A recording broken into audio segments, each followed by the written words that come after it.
My son-in-law came with a lawyer and a folder, thinking I'd just sign away my life. But silence can be stronger than shouting. They seated me behind orchids at my own daughter's wedding, as if I didn't belong. A week later, I found out why. Before I begin, let me ask you something, dear listener. If stories like mine speak to you, if you believe that quiet strength can be more powerful than shouting, then please take a moment to like this video, subscribe, and tell me in the comments where you are listening from. Are you in a small town, maybe somewhere along the Carolina coast like me? Or perhaps out in the desert, where sunsets turn everything golden? I'd love to know. Your support is what allows me to share these stories and to keep this little community alive.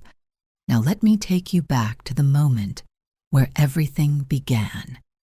My name is Helen Marlowe. I am 67 years old, a widow of 7 years, and once upon a time I taught elementary school in Charleston, South Carolina. I taught children how to hold pencils correctly, how to count apples on a page, and how to stand up in front of their classmates and say their names with confidence. Patience was my profession. Dignity was my compass. The man I married, Richard, was a builder, not just of houses, but of permanence. Over decades, he built a string of strong, simple villas along the Carolina coast. He called them the houses of wind and salt, because he wanted each wall and beam to withstand storms. He used to say that if a house could stand against the ocean, it could stand against anything. Before he passed, he placed those villas into a trust, and he pressed the brass key to his safe into my palm. "Helen," he whispered with a voice still firm though his body was fading, "don't tell anyone. Don't sign anything. One day you'll understand." At the time, I thought he was being cautious. Now I know he was prophetic. The story began on my daughter Lydia's wedding day. She was radiant, and I was proud, even as I was pushed to the side. The reception was held in one of Charleston's old ballrooms, high ceilings, chandeliers that glittered like frozen rain, polished wood floors reflecting the light. Everyone was dressed in their finest. Music swirled, laughter lifted. It should have been a perfect day, but when I walked into the room, corsage pinned carefully to my own dress, I saw where they had placed me. Table 14, near the emergency exit, hidden behind a column of tall white orchids, a seat where no photographer's lens would easily reach me, a seat where I could smile politely and still remain invisible. Families don't make accidents like that. I sat down quietly, smoothing the folds of my dress, watching as Lydia entered in her gown. She was mine, my little girl who once wore pink ribbons and carried peanut butter sandwiches to school, and now she was a bride. She looked beautiful, and I clapped when others clapped. I raised my glass when the toast was given. From behind the orchids I smiled so hard that my cheeks ached, but inside something fractured. While they twirled across the dance floor, my mind wandered back to nights long ago, me, bent over student papers, grading by the dim glow of a lamp while Lydia's crib sat nearby. The countless mornings of fever and worry, holding a cool cloth to her forehead, whispering, "Mommy's here." And now, on the most important day of her life, I was set aside as though I were a guest barely worth the seat. If you've ever been treated as an afterthought in your own family, you'll understand the sting. And yet, I stayed silent. I did not tell anyone about the villas Richard left. I did not mention the trust or the key I carried in my cardigan pocket. I said nothing because silence felt safer than explanation. Silence, at least, could not be twisted. But I should tell you something. If I had spoken that night, if I had revealed the fortune hidden in deeds and documents, my life would have ended differently. Silence saved me. Though I didn't realize it yet, that quiet choice would become my armor, because only a week later a knock would sound at my door, a knock that carried with it the weight of betrayal, dressed as kindness, a knock that would test everything Richard had built and everything I had learned about standing tall without raising my voice. If you only knew the secret I discovered after that knock, you'd understand why silence became my shield. So let me ask you, what would you have done sitting at table 14 behind the orchids? Would you have spoken up, or would you have swallowed the slight and smiled? For me, that smile was the last mask I wore before the storm arrived.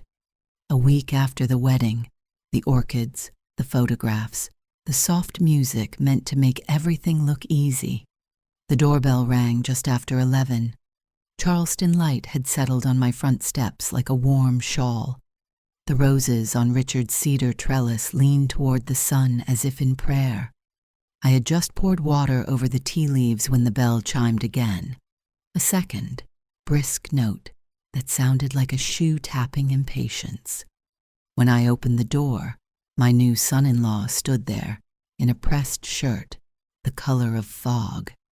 Ethan's smile had the polish of a storefront window, broad, reflective, and made to show nothing behind it.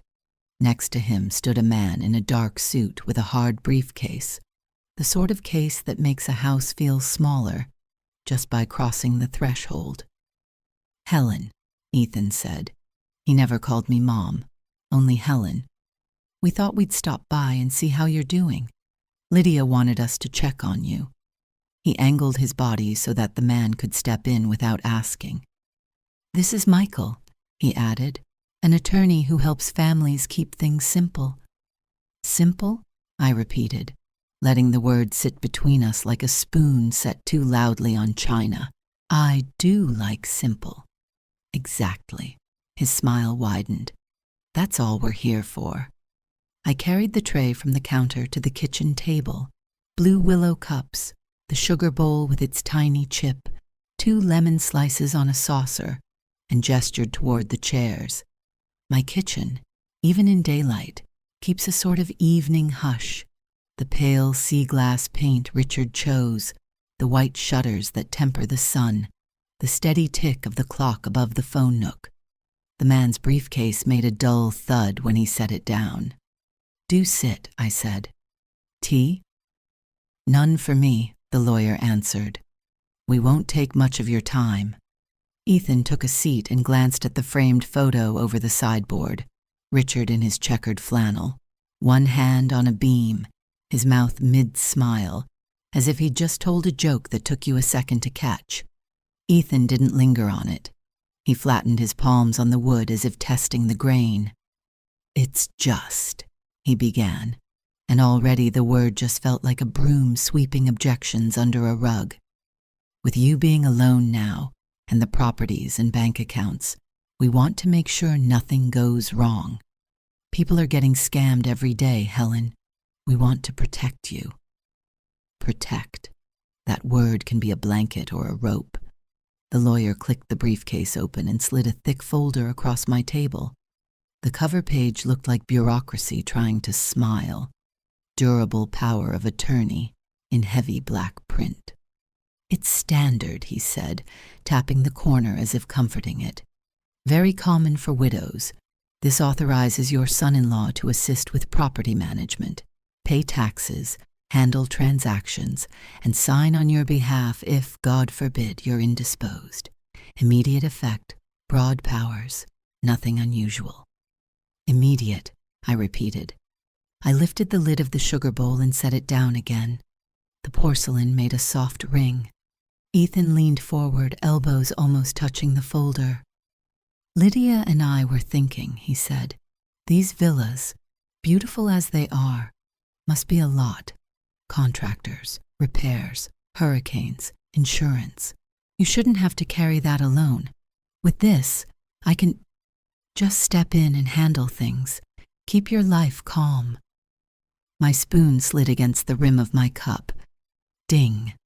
a small, polite sound that rang through the kitchen like a bell struck at the far end of a church. In that note, I heard Richard's last whisper. Don't tell anyone. Don't sign anything. One day you'll understand. Do you take milk? I asked. Ethan blinked. What? In your tea. Oh, no. He gave the lawyer a quick glance, as though I'd changed the subject without permission. The lawyer offered a half smile meant to reassure. It's really quite routine. We have a notary who can come back this afternoon. We'll bring the seal. You'll be done in 10 minutes. 10 minutes to hand away a life built over decades. I thought of the houses of wind and salt, of Richard's fingers tracing the curve of a joist as if it were a line of music. I thought of long Sunday drives to sites where the ocean licked at pilings and the air smelled of sawdust and brine. I thought of his brass safe key, warm in my cardigan pocket from my own heat. Tell me, I said softly, what does immediate effect mean here? Today? Or when I'm unable? Today, the lawyer said. It keeps you safe. Safe, I repeated as if tasting the word for the first time. Ethan's voice gentled, too smooth. Think of it like this. If a storm hits and you're unreachable, I can coordinate repairs, handle insurance, sign checks. We're family. Family. Some people use that word as a welcome. Others use it like a crowbar. I looked at the folder without touching it. Paper can look harmless lying down. It's only upright, under a pen, that it shows its teeth. Lydia asked you to come, I said. She's worried about you, Ethan answered quickly. She hates to see you managing everything. I nodded as though considering the kindness under his words. Lydia has my eyes. She had my hand when she learned to cross streets. She once pressed daisies into a book to surprise me. A daughter's worry has its own temperature, but so does a husband's debt. I didn't know his numbers yet, only his cadence, that practiced softness men use when they are selling mercy that isn't theirs to sell. The lawyer angled a pen toward me. If you initial here, he said, we can get you scheduled with the notary for later today. The rest we'll handle. The kettle clicked as it settled from its boil. I stirred my tea again, ding, and in the clear surface I saw the reflection of the folder's bold words, durable, power, of, attorney. 4 planks nailed together into a door that swung only one way. Silence is not absence. Silence is choice. I closed the sugar bowl and folded my hands. I appreciate your concern, I said. Let me read it. Of course, Ethan said, relief brightening his face. Take your time. I lifted the first page and let my eyes move slowly across the language. Agent may do, agent may sign, agent may convey, agent may transfer. Paragraph after paragraph of ordinary words arranged to make a person ornamental. The more I read, the quieter the room became, until even the clock's ticking seemed to hold its breath. Mrs. Marlowe, the lawyer prompted, a gentle nudge toward the pen. I looked up, held Ethan's gaze, and found a tiny crack in the glaze of his smile, a hairline fracture where impatience pressed through. He had expected an easy yes. He had expected the word family to reach across the table and move my hand. I don't sign anything I did not invite into my house, I said. I kept my voice level, as if telling a child it was time to put the blocks away. If this is necessary, it will be necessary tomorrow as well. I'll think about it. Ethan's mouth tightened, and then tried to smile again. We're only trying to help, Helen. I don't doubt that, I said. That wasn't entirely true. Doubt had already set a chair at my table. But I have a rule about decisions. I don't make them at the door, and I don't make them under a clock. The lawyer cleared his throat. Perhaps we can leave the packet. We can return with the notary at 3. It's easier to do these things before a crisis. Before a crisis, I repeated. Yes, The world likes to hurry women toward signatures in the name of before a crisis. I set the folder back on the table and smoothed the edge with 2 fingers, the way I used to smooth construction paper on a desk before a child traced letters. "Leave it," I said. "I will read every page." Ethan stood, too quickly for the chair's legs, which barked against the floor. He placed his hand lightly on my shoulder, a gesture staged to look like care. "We'll come back at 3 then." I stepped politely out from under his hand. "Call first," I said. "My afternoons belong to my own calendar." The lawyer snapped the briefcase closed, empty of the folder now, and gave me a card. The firm's logo was a clean serif meant to imply trust. He and Ethan walked down the hallway, their shoes rehearsing confidence on the runner Richard had chosen years ago. At the door, Ethan turned back. "Lydia will be so relieved," he said. The sentence hung there, seeking a hook. "We all sleep better with clear papers," I answered. "Drive carefully." When the door shut, the house sighed back into itself. I stood for a long time in the quiet kitchen, the folder in front of me like a loaded word I hadn't spoken. Outside, a delivery truck rolled past, and a child 2 houses down laughed at something his dog had done. The normal world kept moving. I turned the pages again. Powers to sell, to borrow, to encumber, to assign, to consolidate, to endorse. Little verbs that grow teeth, immediate effect, no requirement of incapacity, no requirement of notice. I traced 1 sentence with the tip of my index finger, the way a carpenter runs a hand along a board to feel for warp. The board was not straight. I took the brass key from my cardigan pocket and set it on the table. It made a small, particular sound, metal, not paper. Richard's voice came back. Not a whisper now, but a presence. "Don't tell anyone. Don't sign anything. One day you'll understand." "I understand," I said aloud, though no one was there to hear me. "I understand that kindness can be a costume." I brewed a fresh pot. Habit is steadier than adrenaline, and poured 1 cup for myself, setting the second across from me the way I had for 42 years. I don't pretend the empty cup isn't empty. I let it be what it is, a place for memory to sit without making a scene. At 2:30, the phone buzzed with a message from an unknown number. "We'll be there at 3 with the notary." Short sentences, marching boots of words. I did not answer. Instead, I opened the drawer by the stove and took out a stack of index cards, the teacher's tool I never gave up. On the top card I wrote, in my neatest school script, "I do not sign documents presented at my door. All meetings through council, drafts, 48 hours in advance." I set the card by the phone. It felt like placing a beam where a wall had bowed. The doorbell rang again at 5 minutes past 3, this time in a rapid-fire rhythm that suggested agreement wasn't required. Through the lace curtain I saw Ethan's posture first, chest forward, jaw set, and then the lawyer's, 1 step behind, more watchful than confident. No notary, only the 2 of them. I did not open the door, not right away. I let the bell ring a second time, then a third. I stood on my side of the threshold and listened to my own breathing. When I finally turned the lock, I opened the door no more than the width of my palm. "Hello again," I said. "We brought the notary," Ethan lied, glancing at the lawyer as if a seal might appear from thin air. "He's parking." "Then I'll wait for him," I said, and did not widen the door.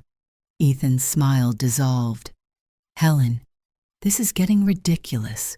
We're trying to protect you. Why are you making this hard?" "Because a signature is a door that only swings one way," I thought. "Because I have learned that storms at sea announce themselves with whitecaps. Storms inside a family arrive in polite fonts." "Please contact my attorney," I said. "All documents, all meetings through him." "Which attorney?" the lawyer asked, as if he didn't expect that word to belong to me. "James O'Connor," I said. "You can find him. Everyone else has." Ethan's hand went to the door, an instinct to press, to widen the opening another inch. My palm lifted before my thoughts could catch up. "No," I said simply, and the word, not loud, not sharp, filled the space like a plank slid into place. We stood there, the three of us, arranged around a door as if it were an altar, and we were arguing over who had the right to light the candle. Somewhere down the street a mower started. A gull cried over the marsh. Ordinary sounds framed an unordinary moment. The lawyer was the first to step back. "We'll call," he said. "Do," I answered, "and bring the drafts 48 hours ahead." Ethan exhaled through his nose, the sound of a man whose script was failing him. "Lydia will be upset." "Lydia is welcome to visit," I said. "This conversation is over." I closed the door as one closes a ledger. Not slammed, simply done. The lock slid home with a practical click that sounded, at least to me, like a seal pressed into warm wax. For a long time I stood with my back against the wood, feeling the difference between being cornered and being braced. My hands shook a little, then steadied. I carried the folder back to the kitchen table, placed the brass key upon it, and let the two weights argue silently. Paper and metal, suggestion and fact. The clock ticked toward 4. Shadows from the roses stitched themselves across the floorboards. I wrote another card, this one shorter. "Call James." I pinned it to the corkboard above the phone beside the photo of Richard in his flannel. His eyes crinkled as if he knew a private joke. By dinner time, the house felt taller by an inch. I buttered a heel of bread and ate it standing up, too tired for anything more deliberate. Birds settled into the crepe myrtle, and the evening air turned soft as the inside of a seashell. I wish I could tell you that was the end of it. One firm no, and everyone learned their manners. But storms do not leave at the first closed window. They circle, find new angles, look for cracks. Mine would come through a parking lot, behind a row of grocery carts, in a voice that thought I could not hear it. If you stay with me, I will tell you exactly what I overheard. Words that stripped the varnish from every polite sentence I'd been offered and showed me the raw wood beneath. The list in my pocket was ordinary: milk, bread, tea bags, a small bouquet if the roses looked fresh. Ordinary is a kind of mercy after a week like the one I'd had. Charleston's afternoon heat lay over Meeting Street like a soft hand. The live oaks stretched their arms across the parking lot, braiding sunlight and shade. I chose a space beneath a branch that had outlived a governor or two and cut the engine. The brass key in my cardigan pressed against my side, the way a heartbeat reminds you you're still here. I locked the car and turned toward the store, and then I heard it. My name, almost. Not spoken, but implied in the careful way a voice flattens when it's making promises it can't keep. Ethan. The word didn't rise in me. It fell, the way a small stone drops into water and takes your stomach with it. He stood 3 rows over, phone to his ear, back half turned, posture tighter than his shirt. "I've already tried the bank," he said, voice pitched too low for politeness and too high for calm. "Numbers aren't what they were. No, listen. If Helen signs the POA, we can refinance the villas, move fast, sell 2 or 3 if we have to. That clears the debt and keeps the company breathing." The grocery carts beside me rattled in their metal cradle like a restless choir. I slipped behind them, not hiding, just letting the afternoon light forget me for a moment. Silence is not absence. Silence is choice. In the lattice of sun and shadow, I stood so still that a dragonfly stitched the air between us twice and did not bother to notice the woman in sea glass blue holding her breath. He kept talking. We don't have time for hand-holding, Mom. Creditors are circling. If she won't sign, we're sunk. A pause, his mother's voice only a hush on his end of the line. She will, he added, forcing the word into the shape of certainty. She's old. She's soft. Lydia will help me. It's just pressure. Old is a word that can be said with reverence or with contempt. In that parking lot, it was used like a tool. I looked past him at nothing in particular. The strip of marsh visible beyond the far fence, the shimmer of heat above the asphalt, a gull that had come too far inland for its own dignity. Richard used to say you can hear the truth in how a man speaks when he thinks he's unobserved. The vowels loosen, the Polish falls, and the words put on their work clothes. Standing there, I heard the truth behind Ethan's good shirt and better smile. This wasn't care. It was survival, and not mine. If you only knew what else he said next, I would tell you if we were sitting with our cups between us. But let me stay with the first blow for a breath longer, because it changed the color of everything that came after. A child squealed somewhere near the cart return. A woman laughed at her own private joke as she fished for keys in a deep purse. Life continued its ordinary business, cells dividing, bread rising, tides making their patient argument with the shore, while my son-in-law measured my signature against his debt like a man pricing wood by the yard. It's not the worst case, he said after a moment. We leverage. We sell too. Helen rests. Everybody wins. He listened. Then a sound. Not quite a chuckle, not quite a sigh. Of course I can convince her. She's sentimental. If I say we're worried about her, she'll see reason. Reason, as he said it, had all the warmth of a receipt. The brass key in my pocket had warmed to my skin.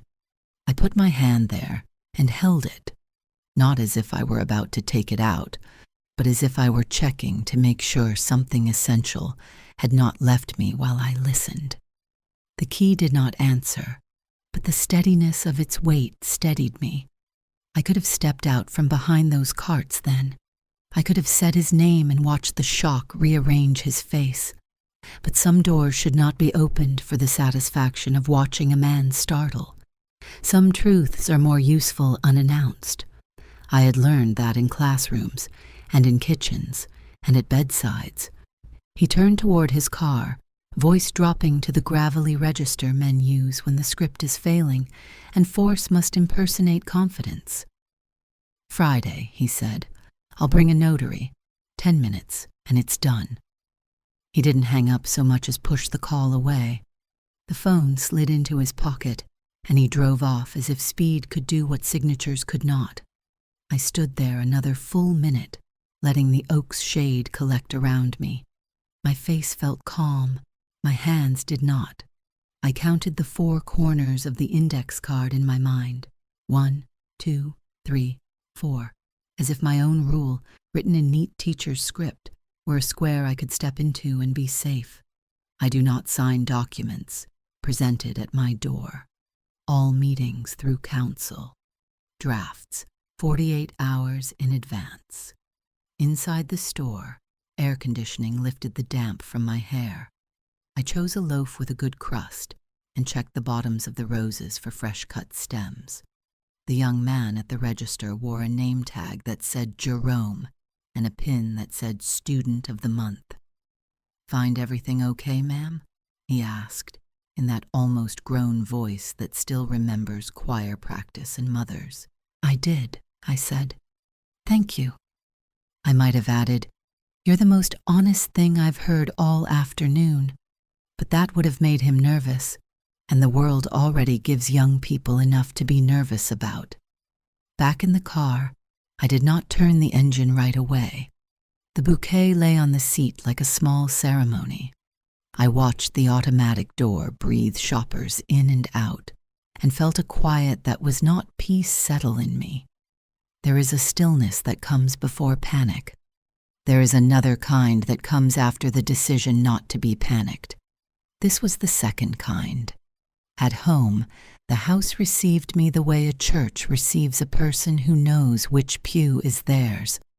I set the milk in the refrigerator and the bread on the counter.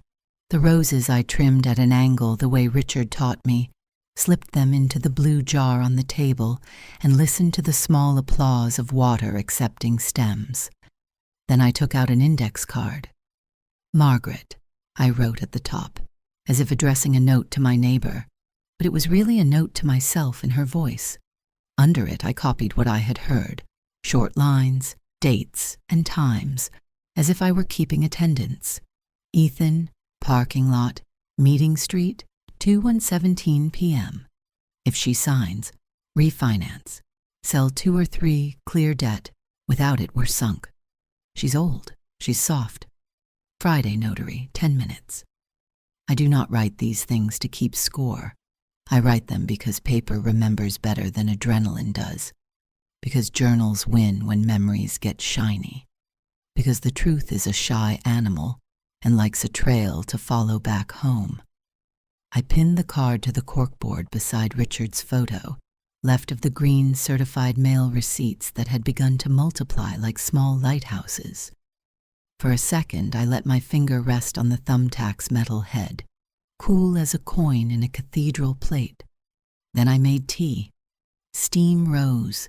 The second cup sat across from me as it had for decades, and I told the empty place what I had heard. "You were right," I said quietly. "It isn't about me. It isn't even about Lydia. Not yet. It's about a ledger with more red than black." I could feel the ache of the next inevitable scene before it arrived, the one where a daughter stands on a porch with eyes that want to be kind and a voice carrying someone else's script, the one where motherhood and boundary sit down at the same table and refuse to change seats. I thought of Lydia's hair under a veil, of the way she used to say, "Mama, watch," when she was very small, before showing me something as simple as a hop on one foot. It is a particular pain to know that the person you taught to say her name clearly might now be practicing a different line. "Why won't you trust me?" If you have ever rehearsed a conversation you have not yet had, then you know the way the kettle can sound like an argument, and the clock like a warning. But I did not rehearse my part aloud. I wrote another card instead. "Trust is not the same as signing," it said. "Boundaries are how love survives." I set it near the salt cellar and felt the sentence settle in my bones. It wasn't a slogan. It was a beam.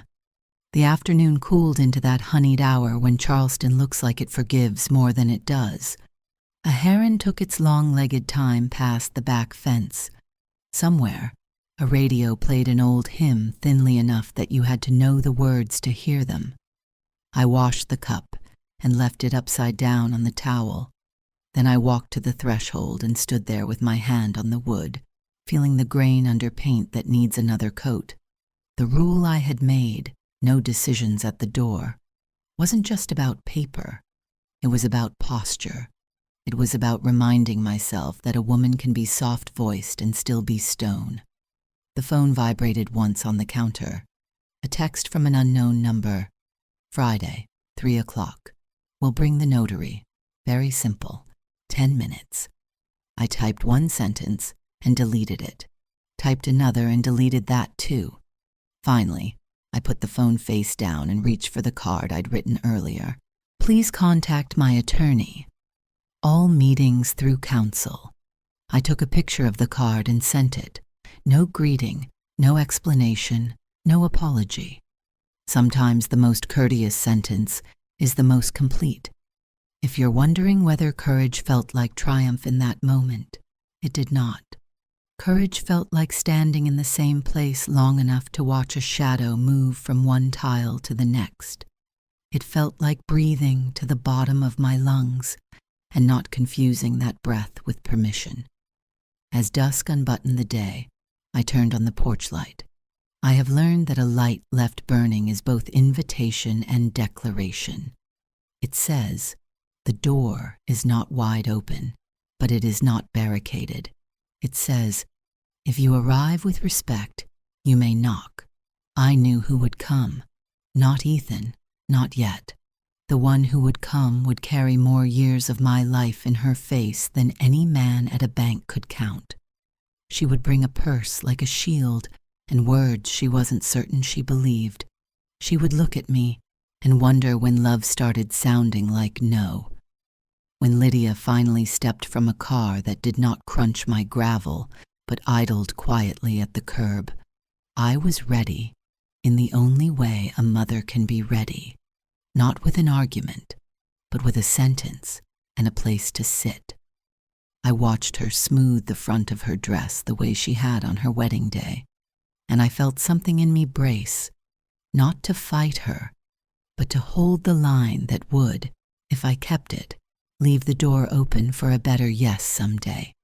If you stay with me, I'll tell you exactly what she said at my kitchen table, and what I answered that changed both of us more than any signature ever could. By the time Lydia's car eased to the curb, the porch light had already drawn its small circle on the steps. I stood a moment behind the screen, letting the night air move through the mesh, and watched my daughter smooth the front of her dress the way brides do when they don't need to, more habit than necessity. A hand learning where to rest, she pushed the gate with her knuckles, as if the latch might bruise, then climbed the 2 shallow steps with that quick, careful pace she had as a girl when she was trying not to spill a glass of milk. "Mom?" Her voice found the shape of the word before her eyes found me. "Can we talk?" "We can," I said, opening the door just wide enough to be welcome and just narrow enough to be honest. The roses brushed one another in the wind, like women in a pew making room. In the kitchen I had already set out 2 cups. It is my way to be prepared for conversation that matters. Light on, kettle filled, chairs pulled from the table the same distance, a small plate for whatever the truth brings with it. Lydia didn't sit at first. She paced the length of the rug and back, then lowered herself into the chair as if the wood might change its mind. "I don't know how to start," she said, fingers plucking a thread on the cuff of her cardigan. "Ethan says I should be direct." "Directness is welcome," I said. "Rudeness is not. There's a difference." Her laugh caught on the rim of a tear. "I'm not trying to be rude. I'm trying to understand." She drew in a breath that looked like it had to climb out of a deep place. "Do you not trust me? Is that what this is?" There it was, the question I had rehearsed answers to while the kettle pretended to be a clock. I put my palm on the table, grounding myself in oak Richard had sanded until it remembered water like a blessing. "I trust you with many things," I said. "I trust you to tell me when you're scared. I trust you to carry a story without turning it into gossip. I trust you to notice when the roses need cutting and when I do. But trust is not the same as signing." She blinked as if I had spoken a language she understood, but hadn't heard from me. "What does that even mean?" "It means I can love you with my whole life and still say no with my whole mouth," I answered. "It means boundaries are how love survives without turning into theater. When love has no walls, it becomes a performance for whoever is loudest. I won't put our love on a stage." Lydia's eyes slid to the photo on the corkboard. Her father caught mid-smile, sleeves rolled, a man whose hands made sense of wood and weather. "Ethan says this is about control," she murmured. "He says you want to control everything from beyond Dad." I let the sentence sit until it stopped throwing sparks. "It is about stewardship," I said. "Your father built those houses to stand in storms. He did not build them to be leverage for a moment when someone was short on cash. He put them in a trust, so that I would not have to argue my worth at a counter with a man who calls me dear and counts me as a risk. Stewardship is not control. It is respect with paperwork." She folded her hands hard enough that her knuckles blanched, then released them, ashamed of the pressure she'd put on her own skin. Ethan is worried, she said. The word sounded like a dress borrowed from a taller friend. He says people get scammed every day. He says he's just trying to protect you. Protect is a generous verb, I said gently. Today it has been used like a crowbar. She looked at me quickly, then looked away. He's my husband. I know, I said. I had one of those. The corner of her mouth twitched. Grief and humor have always shared a wall in our house. Being a husband doesn't make a man right. It makes him related. She pressed her lips together, a girl trying not to shiver in a cold church. Why can't you just sign the papers that let him help? It would calm everything down. Calm bought with a signature is not calm, I said. It's quiet leased by the month. When the bill comes due, it wants back more than you gave it. Helen, she said, then laughed at herself for using my name as if I were a neighbor. Mom, I don't want your money. I know, I said. That's part of the ache. I believe you. Then sign for me, she whispered. Sign so I don't have to watch him pace the kitchen counting on his fingers. Sign so I don't have to learn what words like refinance actually mean. Tears gathered at the edge of her voice and clung there like stubborn swimmers. You want me to buy you a version of peace where you do not have to learn, I said softly. I won't purchase that for you. Learning is how we keep the keys to our own houses. She stared at the tabletop. You think I'm naive? I think you are a wife, I said, and a good one, loyal to a fault, and steady enough to stay. Loyalty can be a lantern and a blindfold, depending on how close you hold it to your face. Lydia exhaled, long and careful, like a woman blowing out birthday candles after a year that did not keep its promises. He told me you were being dramatic, she said, then flinched at having said it. I'm sorry. That's ugly. Ugly and said, I answered. We can handle said. She lifted her chin then, the way she did as a child when she knew she was about to be told something she would not like but needed anyway. Tell me what you think is happening. I could have handed her the index card with the notes from the parking lot. I could have recited the time and the sentence about selling 2 or 3 and the word sunk. Instead, I offered the cleanest line I had found. I think your husband is under pressure that he has not confessed out loud, I said. I think he believes my signature will make his math work. I think he calls it care because the mouth does not like to form the word need.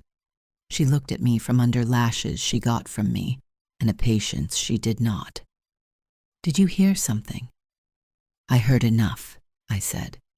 Enough to be certain that this is not about my safety. It is about someone else's ledger. She closed her eyes and pressed 2 fingers to the bridge of her nose, the gesture of a woman rearranging grief into a shape she can drive home with. He told me you'd say that. I imagine he has written my lines for me, I said. I do the same for him in my head, and I ask the Lord to forgive my imagination for playing both parts. We sat without speaking for the length of a softened hymn. The kettle ticked as it cooled. Outside a car door thudded with the finality of a fact. When Lydia opened her eyes, they were wetter and clearer. Do you love me? She asked suddenly, not like a child seeking reassurance, but like a woman testing whether love can live with friction. I love you, I said, and felt the steadiness of it even as the sentence cost. I loved you when you were 6 and carried a ladybug in your pocket to school and cried when it tried to fly in the classroom. I loved you when you were 13 and slammed your door so hard the picture of the magnolia tilted and I left it tilted for a week. I love you now, with your wedding set still bright and your voice borrowing words that don't sound like you. I love you enough to stand up straight when love would like to slouch. Then why does it feel like no? She whispered. Because real love sometimes sounds like no, I said. No to the easy door that would let in a thief. No to the story that your worth is measured by how quickly you can quiet a man's worry. No to the idea that being a good mother means becoming a bank. No is how I keep a door for a better yes later. She breathed through her mouth and nodded, a movement so small you could miss it if you were impatient to win. I don't know what to do, she said. If I take your side, I betray my husband. If I take his, I betray you. You are not a border to be crossed, I said. You are a person who will need to decide what truth you can live with. If you want to stand somewhere that honors both, begin with this. All conversations about papers go through my attorney. You are welcome any time. He is welcome never without counsel. She lifted her gaze. Is that your line in the sand? It's my line in the wood, I said, laying my palm flat again. It runs with the grain of who I am. She looked around my kitchen as if the room could offer another witness. The blue jar with 3 roses doing their best, the card near the salt cellar, the green receipts lined like patient soldiers, the photograph of a man who would have whistled softly and said, "Well done, Helen." Finally, she reached for the cup I had set on her side and didn't drink, but held it the way people hold warm things to prove their hands belong to them. I might be angry tomorrow, she said. I don't know yet. You are allowed, I said. Just don't confuse anger with permission. A small laugh escaped her like a hiccup made polite. She set the cup down and stood. At the door, she turned back and looked at me the way she did on her first day of school, half brave, half 5. If I need to talk to your attorney, she said, will you come with me? I will walk with you to the threshold, I answered. And I will wait in the hall if you need to do your own talking. Thresholds are where people learn. She nodded, put her hand on the knob, then let it fall. You know he'll push, right? He always does. I expect nothing less from a storm, I said. That's why houses have shutters. On the porch, the light made a clean circle again. She stood in it for a beat, then descended, the night taking her back as kindly as it could. I closed the door until the latch rested, not clicked, ajar enough for hope, firm enough for weather. I washed the cups and left them to dry, then wrote 2 new lines on a card and pinned it beside Richard's photograph. I love my daughter. I will not sign. The space beneath waited for the 3rd line I wasn't ready to write yet. I am still here. When the text arrived, Friday, 3 o'clock, notary, very simple, 10 minutes, I did not answer. I turned off the kitchen light, left the porch one burning, and went to stand with my palm flat on the door, feeling the grain like a heartbeat. If you're still with me, stay 1 chapter more. On Friday, the knock did not ask. It demanded, and what happened at the threshold taught me that a quiet no can shake a house less than a shouted yes, especially when a neighbor with a pan of cornbread is about to take her place at my side. Friday came in ordinary clothes. The morning smelled of coffee and lemon oil from the sideboard I'd rubbed down out of habit. The roses on Richard's cedar trellis made lace on the kitchen floor, where the sun reached through the shutters. I swept, watered, straightened the blue jar on the table. None of this was necessary for visitors I did not intend to admit, but order steadies me. A house, like a heart, behaves better when the small things are in their places. At 2:40, I boiled water and set out 2 cups, one for me and one for memory. At 2:55, I took the index card I'd written the day before. Please contact my attorney. All meetings through counsel. Drafts, 48 hours in advance, and taped it beside the doorbell. The tape made a friendly crackle, a sound like paper deciding to become a boundary. At 3:07, the knock arrived, not as a question but as an instruction. 3 heavy blows, the kind of fists men use when they are trying to talk a door into forgetting it is a door. I stood where I had promised myself I would, on my side of the threshold, with my hand resting lightly on the wood. The grain under the paint felt like a pulse. "Helen," Ethan called, too loud for afternoon, too smooth for the muscle in his jaw. "Open up. We've got the notary." Through the lace curtain I saw only shapes, his shoulder squared toward the door, the cut of a suit at his side. No notary seal, no messenger bag, just posture. I did not open. I let the second round of knocking announce itself, then the third. The roses outside brushed themselves together, uninterested in men and clocks. "Hello," I said finally, not raising my voice. I opened the inner door no wider than the span of my palm.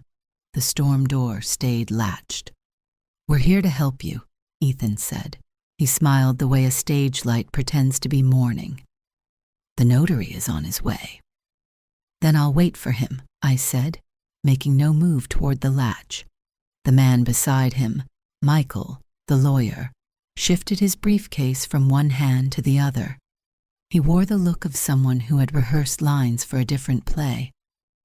"Mrs. Marlowe, we don't need to make this complicated. A simple signature, and you can rest easy. It's safer this way." "Safer for whom?" I asked. I kept my tone so even that even the word whom couldn't be taken for rudeness. "For everyone," Ethan said, as if he'd discovered a new shape of family that fit into his pocket. "Taxes, maintenance, weather. This gives me flexibility. You won't have to worry." "I am not worried," I said. "I am reading." He pressed closer, and the storm door answered with a soft complaint. "Reading won't fix a hurricane," he said, humorless. 10 minutes and we're gone. Don't make this hard." "Hard," I repeated, tasting the syllable the way you test a berry you didn't plant. "I prefer measured." He exhaled through his nose. "You're being unreasonable." "Reason requires time," I said, "and counsel." He glanced at the taped card, then looked back at me as if the letters had insulted him. "This is ridiculous. You don't even know what you're signing. I'm trying to protect you." "Protect is a good word in a man's mouth until it finds a pen," I said. The lawyer tried another angle.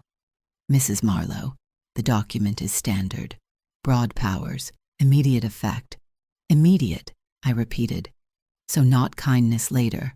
Control now." A muscle flickered in Ethan's cheek. "You're old," he said, and then caught himself too late to fix the sentence. "I mean, you're alone. You can't run a real estate portfolio from your kitchen forever." "You're right," I said. "I won't run it from my kitchen. I will run it through my attorney." He set his hand on the handle of the storm door, testing whether the latch was a suggestion. Every part of my body wanted to step back. I didn't. "No," I said, plain as a plank slid into a brace. He withdrew his hand as if the metal had taught him a lesson. "Lydia is upset," he said, softening his voice until it could almost be mistaken for concern. "She worries about you. She wants this done." "Lydia is welcome to visit," I said. "You too, if you come without papers. With papers, you may speak to James O'Connor." "How do we even know this James will pick up?" the lawyer said, letting impatience peer through his professionalism. "He will," I said. "He always does by the second ring." Ethan's smile broke and showed its teeth. "Do you want to drown in paperwork, Helen? Because that's what you're choosing. Confusion, mistakes, scams.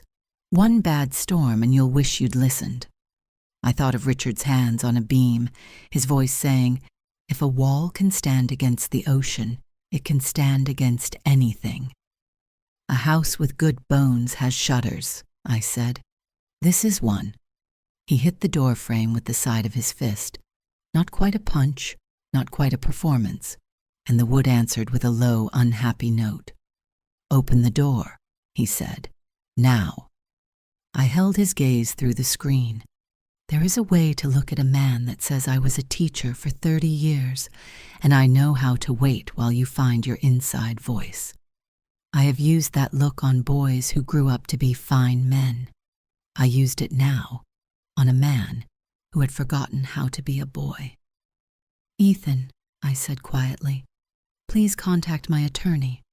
Something in him strained forward, then stopped, as if the script said shove and the stage directions said don't. He stepped back. The lawyer cleared his throat.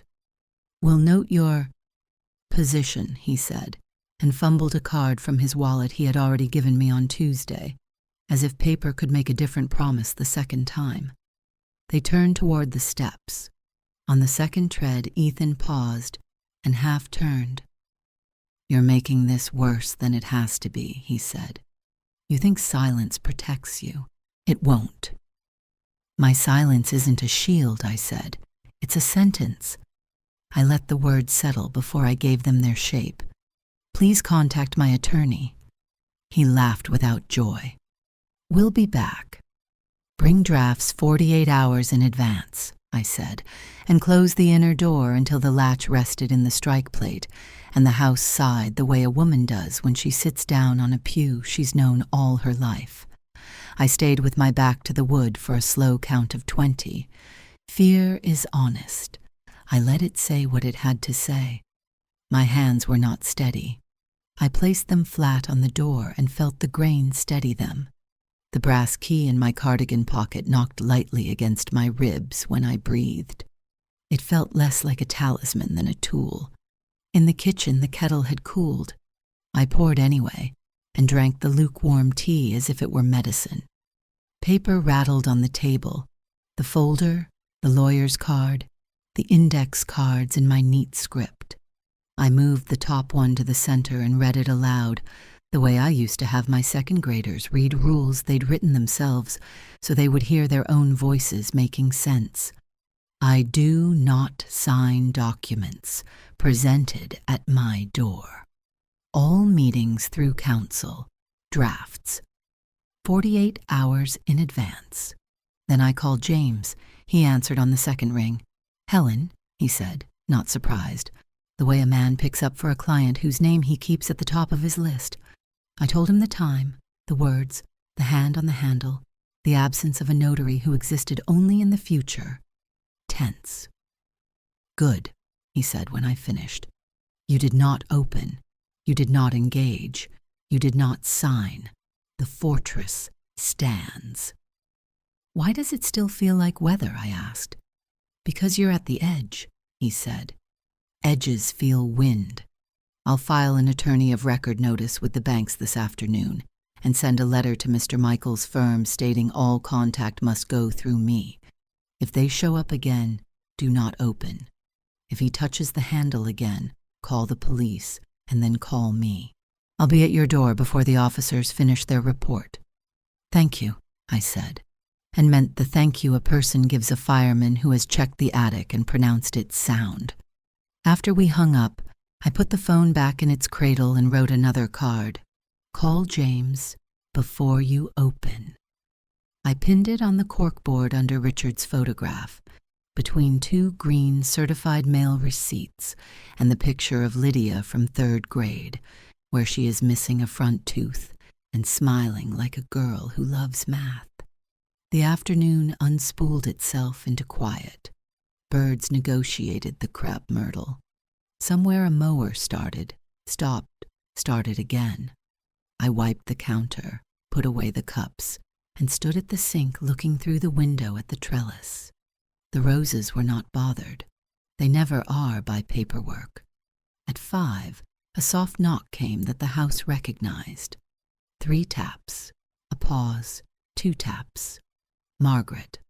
I opened for her without the ritual, because some people are their own credentials. She stepped in with a pan wrapped in a dish towel. Butter and corn rose like a hymn you don't need a book for.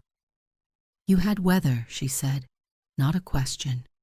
"Wind at the door," I said. Shutters held. She set the pan down and looked as she always did, first at my face and then at the room. Her eyes paused on the taped card by the doorbell and the new one on the corkboard. "Good," she said. "Rules in ink." I poured tea that was finally hot again. We ate cornbread standing, the way women do when the talk matters more than the chairs. I told her what had been said and what I had said back. She nodded in time, like a nurse taking a pulse. "Two things," she said when I finished. "Freeze your credit if you haven't already. And on Sunday, sit at our table after service. Ruth, Bernice, Altha. They'll put ribs in your backbone you didn't know you were missing." "I froze the credit Tuesday," I said. James walked me through it. "Good," she repeated. "Then come sit with us. We'll talk voice passwords and door rules. And we'll laugh a little, because laughter is how fear learns its manners."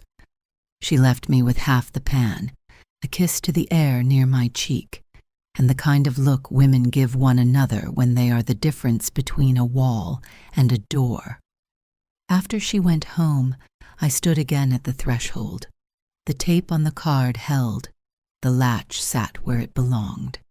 I pressed my palm flat against the wood and let a sentence fill me that was not a prayer and not a law, but something tidy that a teacher might write in the corner of a chalkboard for a child who needs to see it every morning. I am not a signature. I am a person. If you stay with me one more part, I'll take you to the fellowship hall on Sunday. Coffee in styrofoam cups, powdered sugar on plastic tablecloths, and the circle of women who turned my fear into verbs and my quiet into policy. Their sentences didn't boom like gavels. They landed like bricks in a good wall.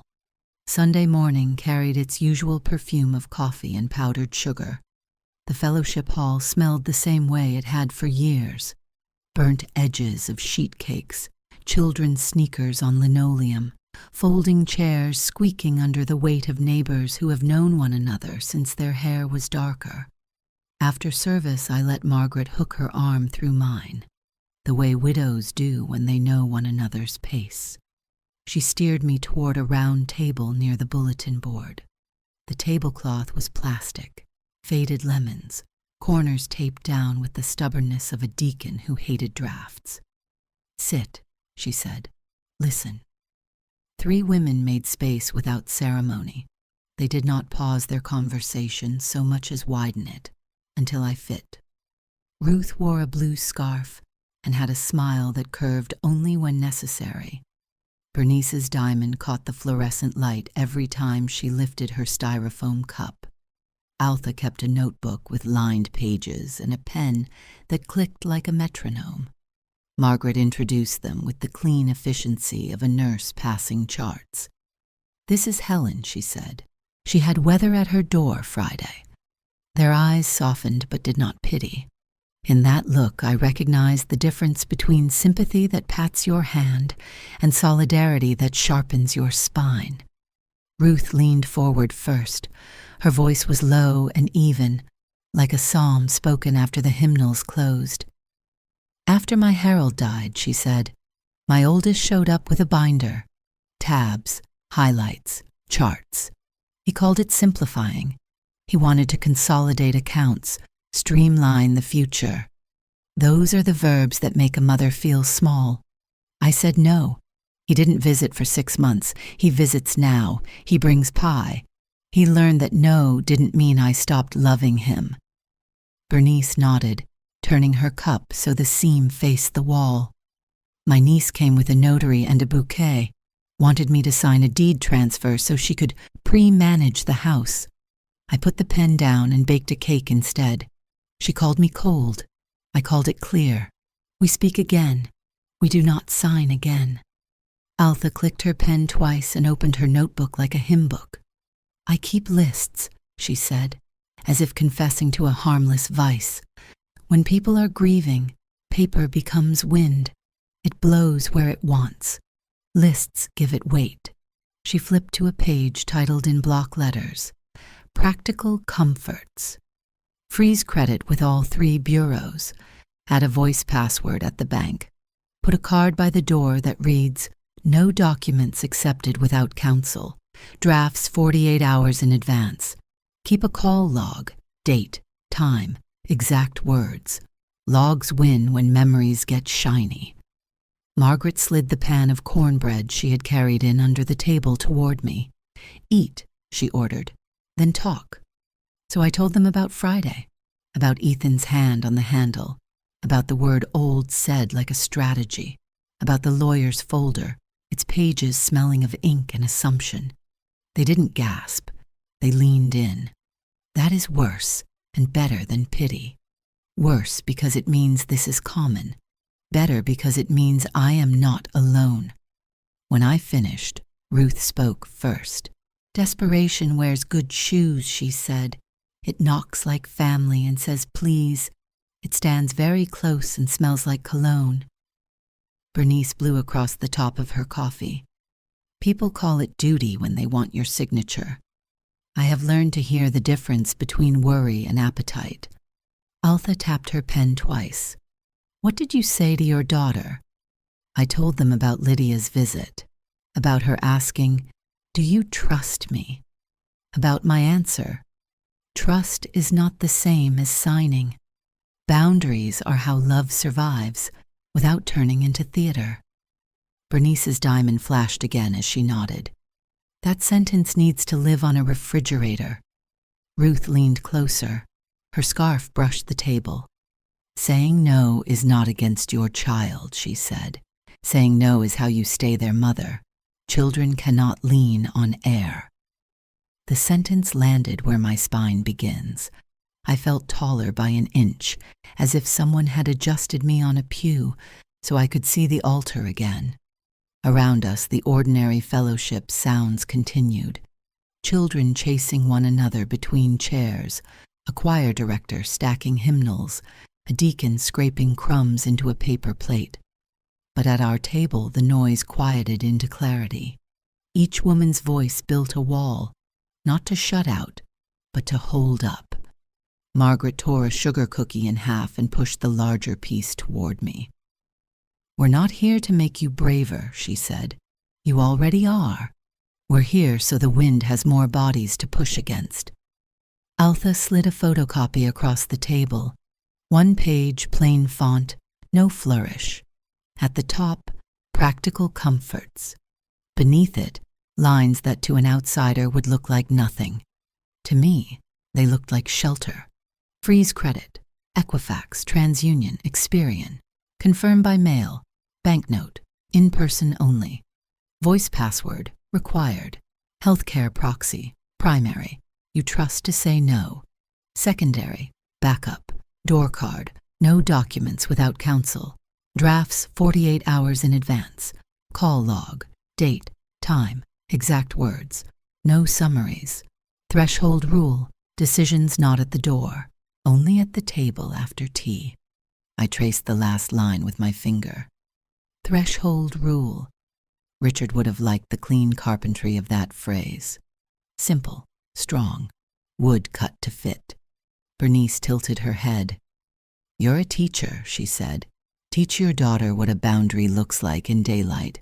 Invite her to watch you pay a bill, see the ledger, hold a wrench while you tighten something. Let her see you're not refusing help. You're refusing surrender. The words settled in me where grief had been living, not pushing it out, but setting it in order, like papers filed instead of scattered across a table. Ruth rose, smoothing her scarf. I tell my boys this, she said. Saying no is not against you. It is how I keep myself. When I keep myself, the door stays open for a better yes later. The women began to gather their things, scarves, purses, notebooks. Altha pressed a small stack of blank index cards into my hand. For your door, for your log, for your pocket. Write clean, tape corners. Watch how differently people speak when they see a rule. We left the hall together, a cluster of women whose laughter disguised how serious our work had been. On the church steps, the sun pressed warm through my cardigan. Margaret squeezed my arm once more. Ruth waved her scarf. Bernice pointed at the pocket where the brass key made its small square. Altha tapped her notebook against her hip like a drum. At the bottom of the steps, I paused. Threshold again. Behind me, the hall still held the smell of coffee and powdered sugar, the crumbs of cookies, the imprint of elbows. Ahead of me, the parking lot shimmered in the noon heat. Between the two, I felt less alone than I had in months. I slipped the index cards into my purse. One sentence from Ruth replayed like a refrain. Saying no is not against your child. It is how you stay their mother. The line walked me to my car, steadier than any hand. If you stay with me, I'll show you how those sentences became bricks in Richard's fortress, how green receipts and notary stamps built walls Ethan couldn't breach, and how one afternoon my daughter brought lemons and ginger instead of pressure. That day, I learned that boundaries, written and spoken, can hold love better than silence ever did.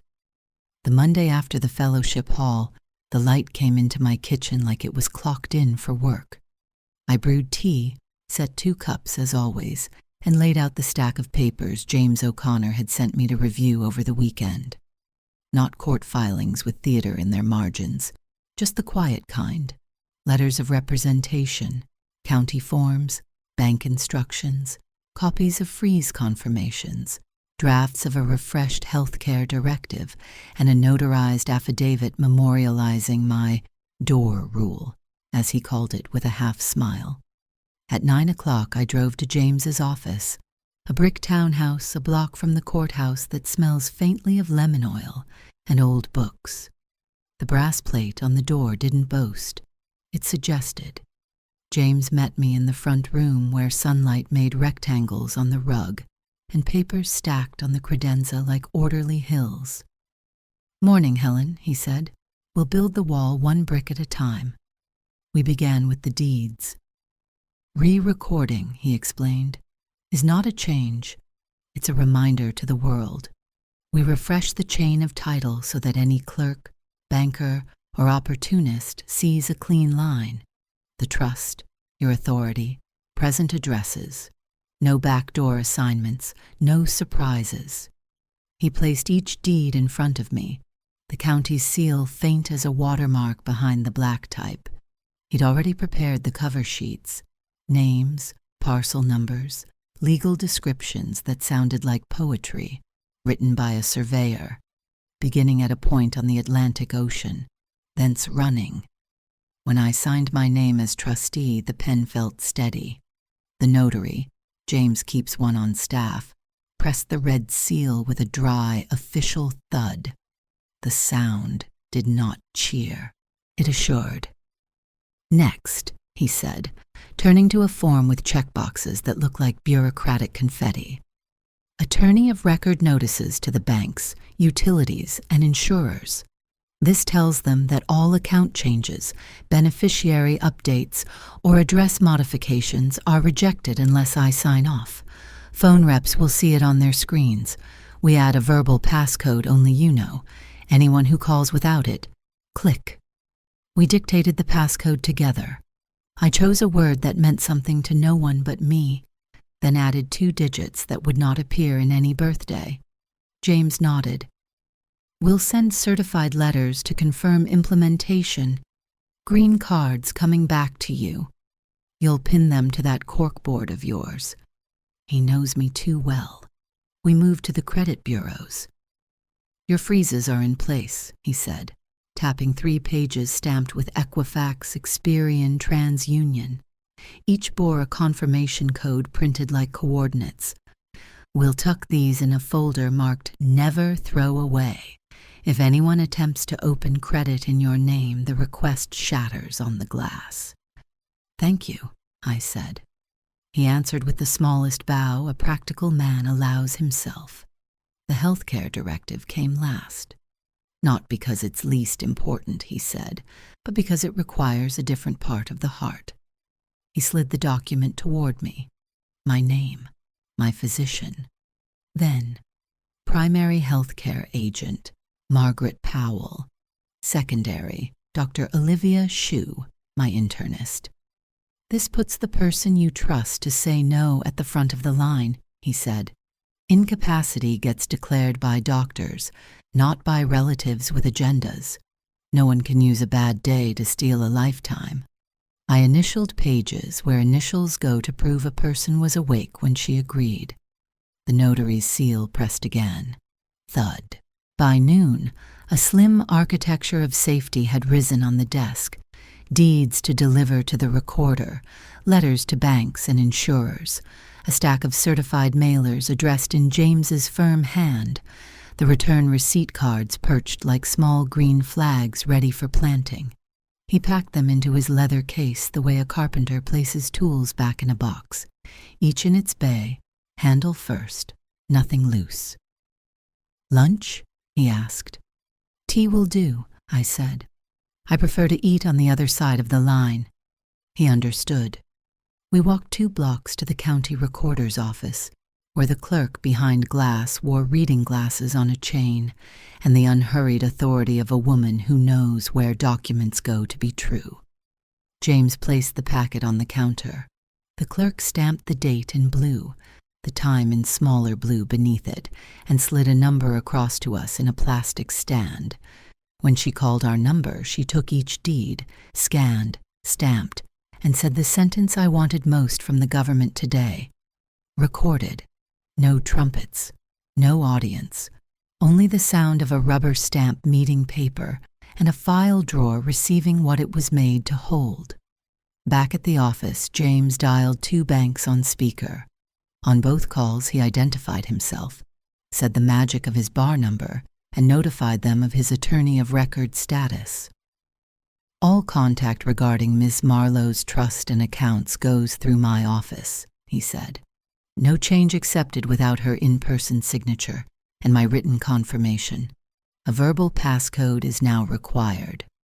The agents read back the notes in their system the way altar boys recite from memory.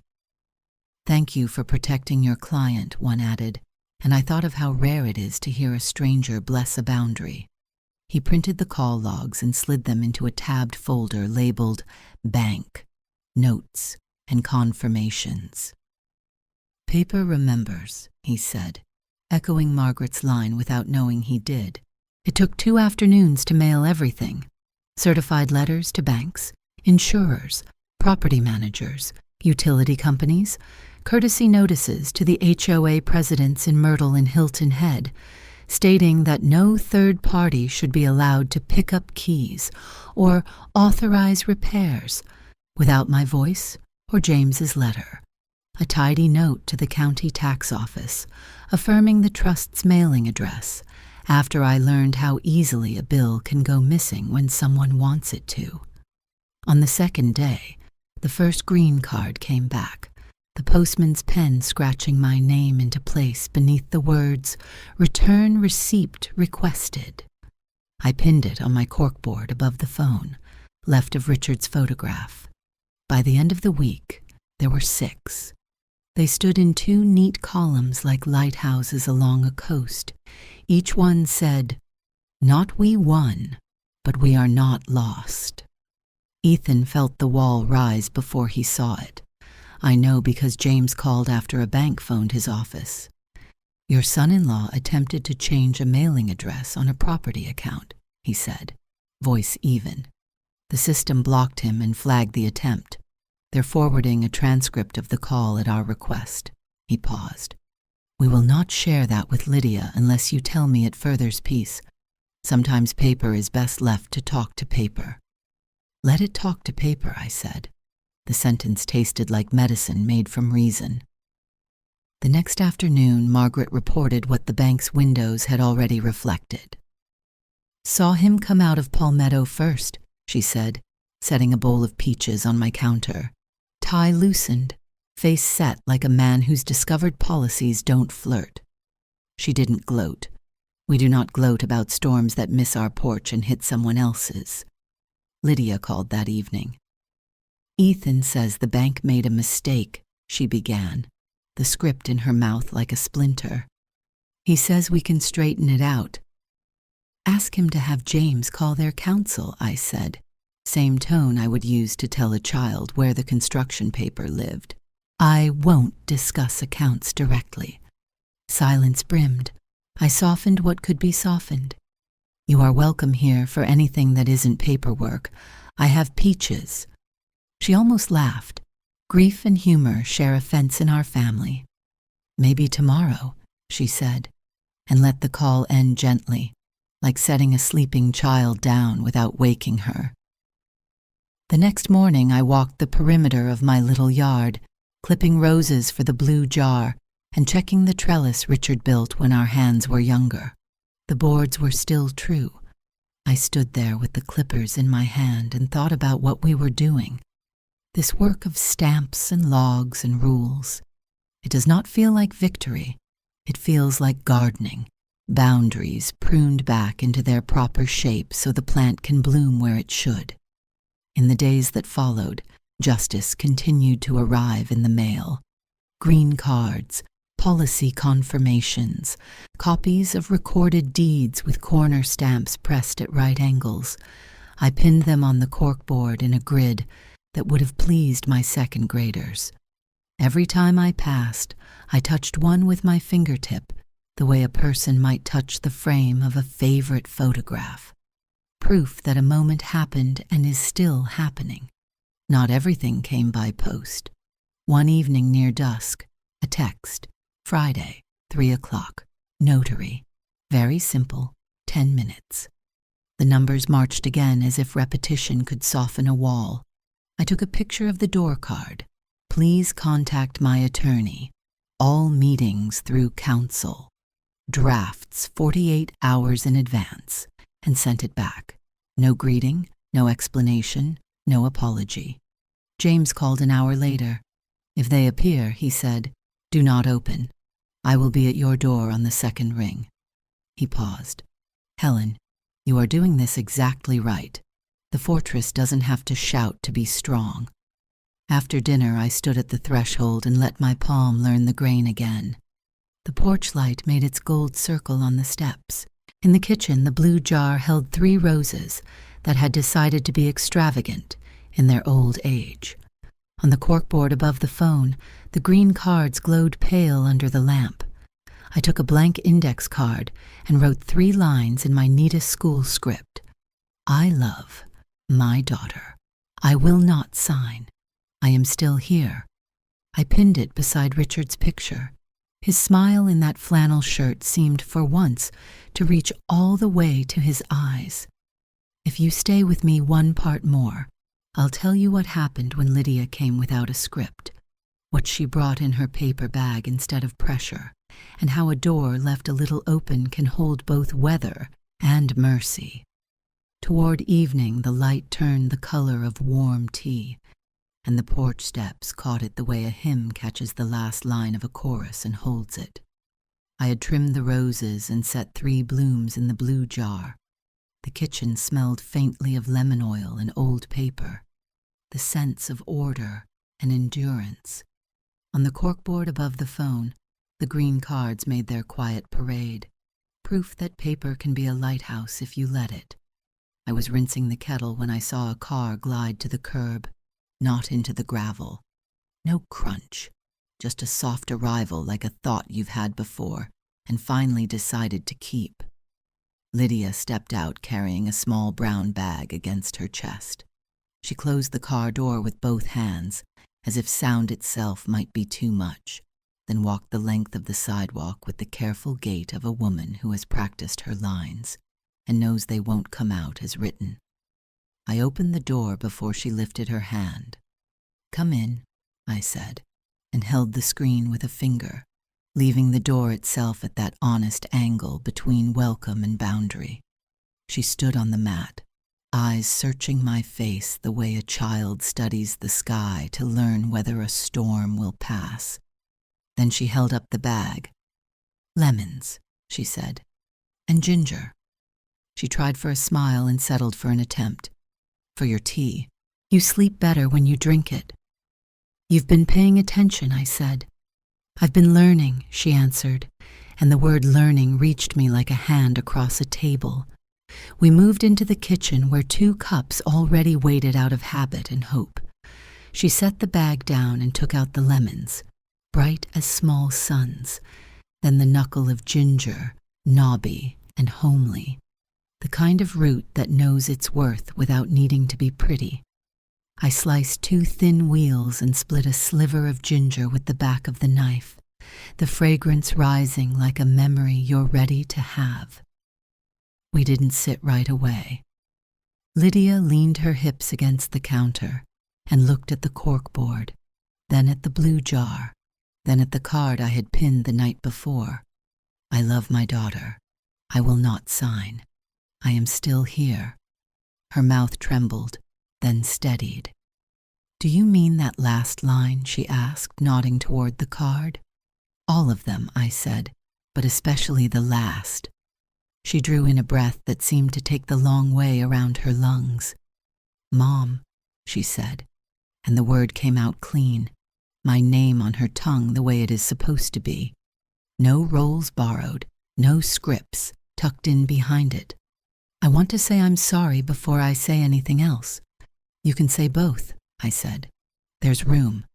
I pressed you, she went on. I let his fear dress itself in my voice. I told myself it was concern, because concern is the polite coat fear wears to visit family. She swallowed. I was wrong. The kettle began to hum that small, faithful song it sings before the whistle. I poured water over the ginger and lemon, and steam curled up as if the air were writing something we could read if we looked long enough. We sat. She cupped her mug but didn't drink. You were always the brave one, she said, after a moment. I called it stubborn when I was 13. At 33, I called it old-fashioned. Now I think maybe I should call it a skill. Bravery feels less like skill and more like holding a door while the wind wants it, I said. But I'll take the compliment. She glanced toward the porch where the light was just beginning to glow. He says, I'm choosing you over our future, she whispered. He says I've been poisoned against him. What do you say? I asked. She let the question sit.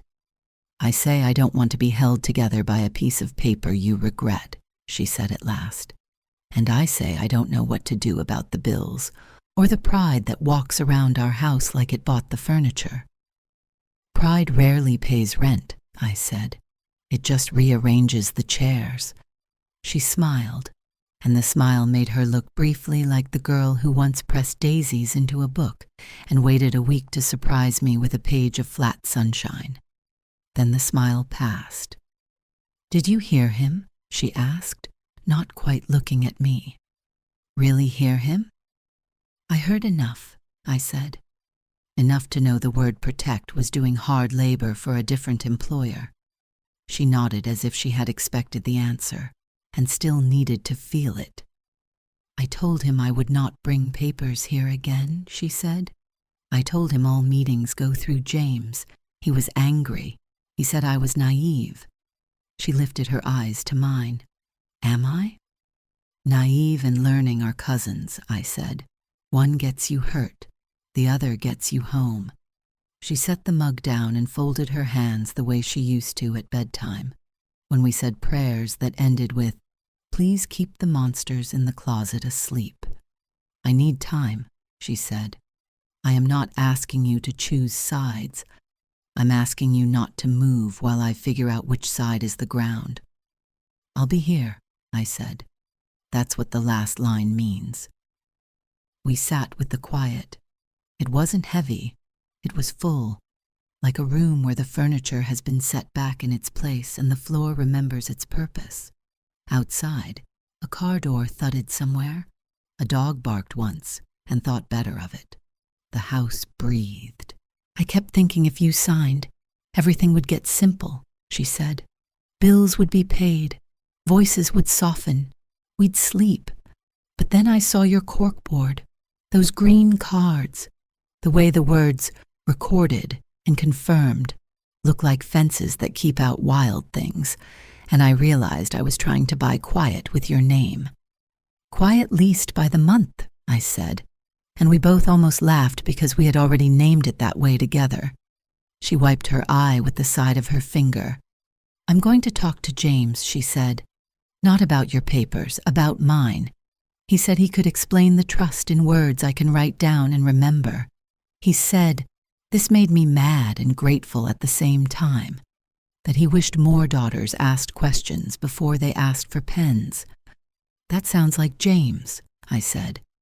"He makes sense the way a level makes sense on a beam, quiet and true." She took a breath and let it go.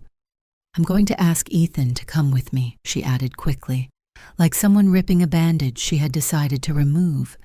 "If he won't listen, I'll listen for both of us. I can't promise you I won't be angry some days, but I can promise I won't mistake anger for permission." "Thank you," I said. "That promise is a door I can leave open." We drank our tea. The ginger bit the back of my throat the way a stern friend speaks when she loves you enough to be plain. We didn't talk for a while. Instead, we listened to the now, the tick of the kitchen clock, the small paw sounds of a squirrel rehearsing acrobatics on the fence, the hush of a breeze learning the trellis again. I thought of how many times I had set 2 cups at this table, one for memory, one for whoever I might yet be. Tonight, the second cup belonged to a hope with brown hair and my eyes. "Do you hate him?" she asked suddenly, almost like a child who knows the answer matters more than the question. "Ethan?" "I don't waste hate," I said. "It's too expensive. I do, however, keep receipts." She snorted, undignified and saved by it. "Margaret?" she guessed. "Some of that is me," I said. "But Margaret would approve." Lydia's gaze found the index card again, the 3 lines written in my neatest school script. "Say them," she said. "Please." I looked at her the way a mother looks at a grown child and sees both the toddler who once ran toward the ocean with no fear and the woman who knows now that tides argue. "I love my daughter," I said first, because some sentences deserve to go in front and clear the way. "I will not sign," I said next, because love without boundary is theater, and I don't sell tickets. "I am still here," I finished, because presence is the promise that holds when explanations fray. She nodded. The nod was small and complete. "I can live with that," she said, "at least for today." "Today is the only day that asks anything of us," I said. "Tomorrow will send its own letter. We can open it together if you like." We washed the cups standing shoulder to shoulder, the way women do when the talk has done its work. She dried. I stacked. Domestic peace is not a miracle. It is a practice. When we finished, she picked up the brown bag and extracted one last lemon, then placed it in the bowl with a quiet deliberateness that felt like a vow. On the porch, she paused under the light. The dusk had turned the air the color of a promise. Moths tested the circle and then decided they had other business. She looked back at me over her shoulder. "You kept the light on," she said. "I always do," I answered. "It's not an invitation for just anyone. It's a sign for the right ones." She nodded. "I'm going to try to be one of the right ones," she said. "Not just your daughter, a right person." "You're already mine," I said. "The other part is practice." She went down the steps slowly, as if memorizing them. At the gate, she lifted the latch and didn't look back, which is its own kind of faith. Her car door closed like a sentence that knows how to stop. The engine hummed, then faded into the ordinary evening. I stood in the doorway with my palm on the wood, feeling the grain the way I might feel a familiar wrist for a pulse. The door stayed a little open, not wide, not shut, honest. Inside, the blue jar held its roses up like small, stubborn lanterns. On the corkboard, the green cards gleamed with their pale authority. And beside Richard's picture, the 3 lines did not feel like defiance anymore. They felt like shape. I turned off the kitchen light and left the porch one burning. I set 2 cups on the table again, not because I needed the ritual to prove anything, but because a house that has survived a storm deserves its ceremonies. 1 cup for memory, yes, and 1 for hope. Hope can sit a long time without getting cold if you keep an eye on it. Before I went to bed, I touched the card with my forefinger, the way you touch a photograph when you are alone and want to say a thing without hearing it out loud. I love my daughter, I said into the room. I will not sign. I am still here. Outside, the roses shifted in the breeze. The porch light made a small, patient halo on the steps. The night took the house in its arms the way good darkness does, gently, without taking anything that doesn't belong to it. And for the first time since the orchids blocked me from the camera's eye at table 14, I felt not like an afterthought at someone else's celebration, but like the owner of my own life, standing in the doorway of it, steady, with a door left a little open.